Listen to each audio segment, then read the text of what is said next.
Hello, how are you today? I'm Herman B. Bauma, and I'd like to talk about a recent incident that indicates that censorship in American academia is clearly getting out of hand. In the height of absurdity, Darwin was censored at the annual conference of the National Science Teachers Association, the NSTA, in April 2019 in St. Louis, apparently because Darwin was considered a threat to Darwinian evolution. I am the executive director of the Institute for Objectivity in the Teaching of Evolutionary Theory, a project of the National Association for Objectivity in Science, which is based in Washington, D.C. In April 2018, I proposed for the April 2019 National Science Teachers Association Annual Conference a presentation on, quote, Darwin's response to his objectors and its relevance for today, close quote. The presentation would focus exclusively on the 37 scientific objections to his theory that Darwin discussed in his book, The Origin of Species.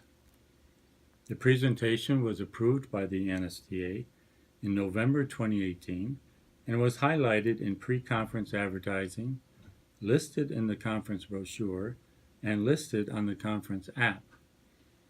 The presentation was scheduled for 8 a.m.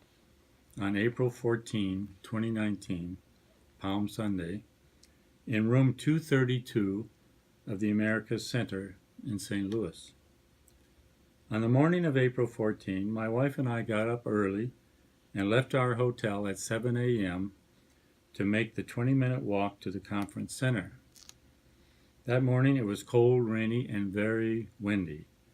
In fact, it was so windy we could not use our umbrellas. After trudging through the rain, we made it to the conference center and went up to the meeting room.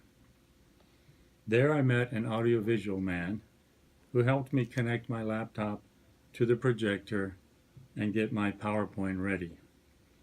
As I continued to get set up, a young woman arrived who said she was a biology teacher and was eagerly looking forward to my presentation. In fact, she said she stayed an extra night in the hotel just to hear my presentation. Then at approximately 7:40 a.m., 20 minutes before I was to begin my presentation, 3 high-level officials from the NSTA came to the meeting room and announced that the session had been canceled and I had to leave the room.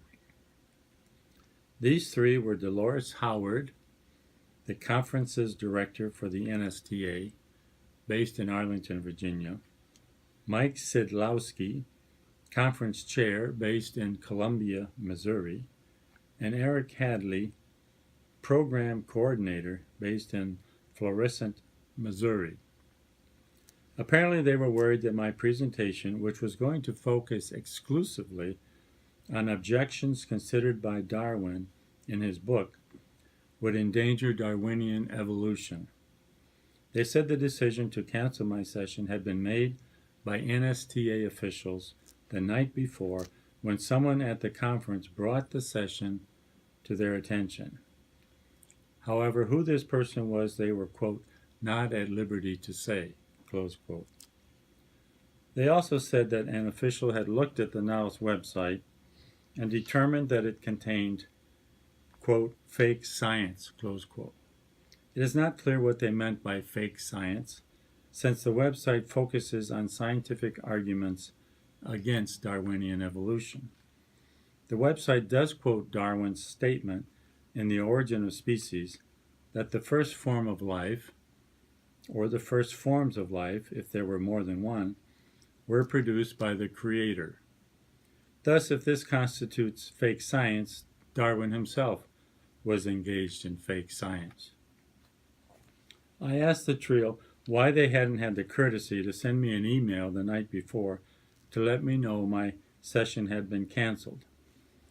That way I would not have had to get up early on Sunday morning to make the walk to the conference center through the wind and the rain.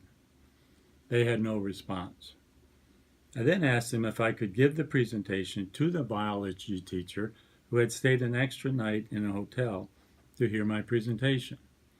They said no, I had to leave the room. I then asked if I could stay just to make a video recording of my presentation. They said no, I had to leave the room. I then proposed that they close the door to the meeting room, put a sign on the door stating that the session had been canceled, but let me stay in the room to present to the biology teacher. They said no, I had to leave the room. The trio then departed and left behind 4 security guards to make sure my wife and I left the room. The whole experience was very surreal, and I could not believe it was happening. I felt like I was in Nazi Germany being shut down by the Gestapo, or in the Soviet Union being shut down by the KGB. It was hard to believe this was happening in America, especially at a scientific conference where the attendees are supposed to be open-minded and objective. Dolores Howard, the leader of the trio, had given me the email address of David Evans, the executive director of the NSTA, and she suggested I follow up with him if I had any questions. I did follow up with him the next day and requested a meeting with him in his office in Arlington, Virginia, so that we could discuss what had happened. He replied that he saw no point in having a meeting and stated that there is, quote, no scientific controversy, close quote, regarding evolution through natural selection. This obviously would have been news to Darwin, since he considered 37 scientific objections to his theory by preeminent scientists of his day, all of which objections still have merit today. I replied that the NSTA position statement on the teaching of evolution states that it is appropriate to debate the mechanisms of evolution and refers to natural selection as a mechanism. Thus, natural selection is an appropriate topic of debate, even according to the NSTA position statement. However, Dr. Evans did not reply to that email, nor to 2 more emails I sent. In its zeal to protect Darwinism, the academic establishment has become so closed-minded that now it even censors Darwin. This is absurd. It is also absurd to attempt to prevent any consideration of scientific arguments against Darwinian evolution when Darwin himself stated, quote, I look with confidence to the future, to young and rising naturalists who will be able to view both sides of the question with impartiality, close quote. The scientific establishment should take this to heart and seek to fulfill Darwin's hope for the future by encouraging open and honest debate. Darwin was not afraid of a civilized and rational debate about his theory. He took his objectors seriously, treated them with respect, and responded to their objections with evidence and logic. The scientific establishment should follow his example today.